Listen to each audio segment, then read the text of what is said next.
Our man, Olden Polynice. What's up, brother? What's up, fellas? What's It's been happening? too long, man. Good to have you Hey, back. man, it's been too long, but hey, I was listening. Rob has a lot of bets out. Rob lives to bet. No, He no, lives Rob to no. has bet. a lot of bets out. I guess he bets so much he hopes people forget. No, I'm good. I'm good. I'm just waiting on my Plaxico Burris bet. That's all. All right, Olden, let's start here. We were talking about this, and this isn't every former player, but a lot of the guys in your era, they don't seem to give LeBron his just due. Kenny Smith tweeted out today or yesterday that Steph Curry has surpassed LeBron as the best player in the world. And last year, Kenny didn't have LeBron in his top 5 players all time. Charles Barkley. He did amend that and eventually put him in the top 5. Barkley doesn't put him in the top 5.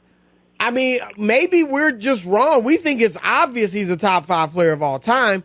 And we think guys from your generation, some of them just want to hate on LeBron or just not give him his full due.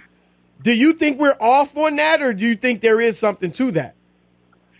I don't think anybody's off. Again, I've been saying this for so long. This is a who do you like question. That's all it is. But don't Because you think no one's LeBron's really good no one's enough really where backing it up. No one's ahead. really backing it up unless, because if you're saying that LeBron's not a top 5, it's crap. He's definitely a top 5. But again, now the conversation is, okay, so who do you take out? LeBron has been a great player in this game, like one of the best we've ever seen.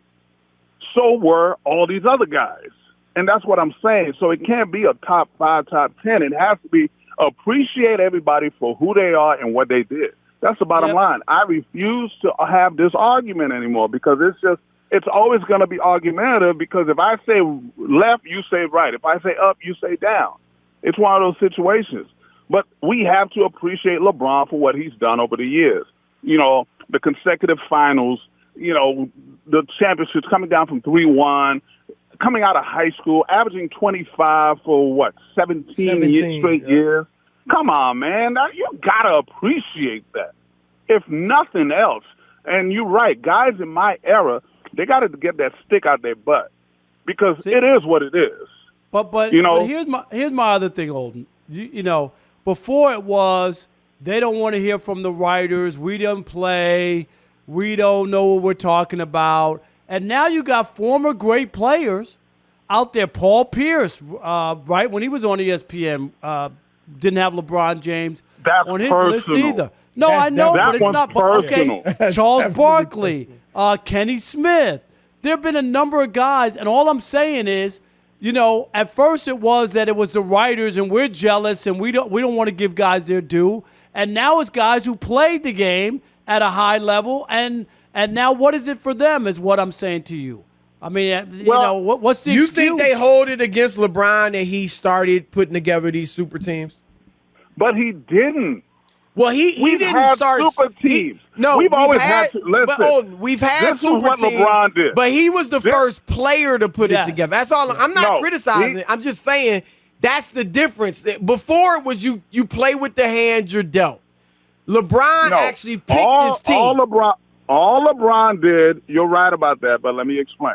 All LeBron did was look around and say, okay, where can I go and who can I get to come with me? I get that, to form this super team.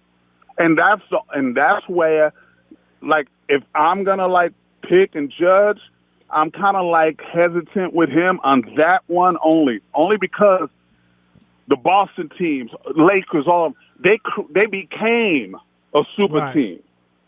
It evolved into a super team. He basically fabricated and put together one. And that's the difference. Even the Warriors, even before Durant got there, they became a super team. Right. Yeah. Again, I keep saying this. People forget Steph Curry was sitting behind AC Law. That's crazy to me. AC Law. That is absurd. He was sitting behind I haven't seen AC Law since. So to me, it's but now we're seeing this Steph Curry, the MVP Steph, and so we're but we forget they built that team. So that's the only thing. But LeBron went back to Cleveland, and he was able to do it without a super team. And so what we have to understand is this. Whatever team LeBron has gone to has succeeded. That's the bottom line. They've succeeded, and they've won a championship. So you got to give him his credit. You may hate him for whatever reasons, whatever people have. Anytime I've ever criticized LeBron, it's always been about critical things on the court. It's never been about definitely not off the court. But it's always, like, if you have Steph Curry switching out on you, you don't, pass the ball back out. You punish his butt. It's stuff like that. Speaking of Steph Curry, let's go there. There were also people who said that Steph Curry is the MVP. It was LeBron, that he should be the MVP of the league. Are you buying into that? Who do you have as your MVP this year? I could see Steph winning the MVP, but I think Jokic is going to get it because he's played more games. So if it comes down to who played the most games, then he's going to win. So this thing, again, is all weird, And so to me, Steph has carried this team. Steph is must-see TV. I don't care what anybody says. He's must-see TV. He's carrying a team. Come on now, you look around the Warriors team. Outside of Draymond and maybe Andrew Wiggins, and he's an underachiever. Everybody else is coming off somebody's bench. They're like deep on the bench. And so to me, what he's done has been incredible this year. We got to ask you about the you've seen this Kwame Brown, Matt Barnes, Stephen James. What do you make of this? What do you make of this? And keep it PG because it hasn't been PG. Yes, it's all over the place. It is. It sounds there's a lot of pain in Kwame Brown, and I know he's been the butt of jokes for a long time. You keep going at somebody long enough, eventually they're going to get tired of it. Kwame's always been the guy. He's always been quiet, and I think that's probably what set him off. Sometimes, people, the quiet ones are the ones you got to watch out for. And so now he's just going at everybody. And so, I read somebody's tweet, Eddie Johnson, as a matter of fact. He said, man, Kwame's going at everybody, but I'm safe. And I was like saying to myself, I'm safe too. So it's like, I don't have nothing to worry about.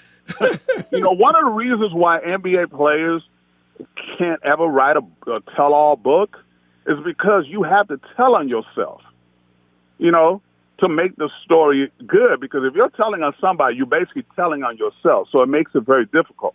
But at the same time, what Kwame's doing is like, hey, he's going at people and exposing them, for who they really are. And unfortunately, it is that way. A lot of times in media, we do things, to get the likes or to get, he said that. But Kwame's just he's speaking from the heart right now. And there's a lot of pain within that. Is. I think, he was friends with these guys. And I think they basically sold him out. So now he's like, okay, the gloves are off. Is it harder for a player to take criticism from a former player than it is from the media? It is, because we're a brotherhood. And so you're saying I'm trash or I'm this, but wait a minute, we're in the same league, So how am I trash? Some of us may not have the same talents as one another, but we've all done the same work to get there. And that's what needs to be appreciated. And so, like the old saying, it's like, do you want to be the guy that talks about going to the moon, or you want to be the guy that went to the moon? We're the guys that are on the moon or went to the moon, and everybody else is talking about going to the moon. And so for you now to start talking, oh, you're no good, you're this and that. Come on now. We're still a brotherhood, We're the Players Association, the retired players, but that doesn't mean that you can't criticize a guy if he's not a good player. I mean, come on, man. You guys are way too sensitive. The worst NBA player is still better than 99%. No, but that doesn't mean that he can't be criticized, Olden. I mean, come on. This is what world are you living in? Listen, no. What world are you living in where guys can't be criticized? Rob, people are criticized every day. Rob, it's one thing to be critical basketball-wise, and it's another to make it personal. I agree with the personal part. I'm just talking about the notion that you can't be criticized or there's something wrong if somebody says you're not a good player or that you were a bust. There are people who were first-round picks who were busts. That's not fair. That's a fact. It's okay. So he's a bust based on what? based on what people Where he was thought drafted. he was going to be. Where he was I mean, drafted. that's it. Where he was drafted, he was 17 years old. It That's doesn't Michael matter. Jordan's fault. Michael Jordan was dumb enough to take a 17-year-old big man. Okay, there's only one Kobe, ladies and gentlemen, so let's get that straight. We're not going to get another 17-year-old that's going to be like Kobe. LeBron, Kobe, T-Mac, Garnett. You know, right. Okay, Come on. hold I on. mean, You just said, okay, look. There were other None of these guys. guys, Chandler these guys was good. became Yes. great. Wait a minute. We forgot that T-Mac sat on the bench in Toronto?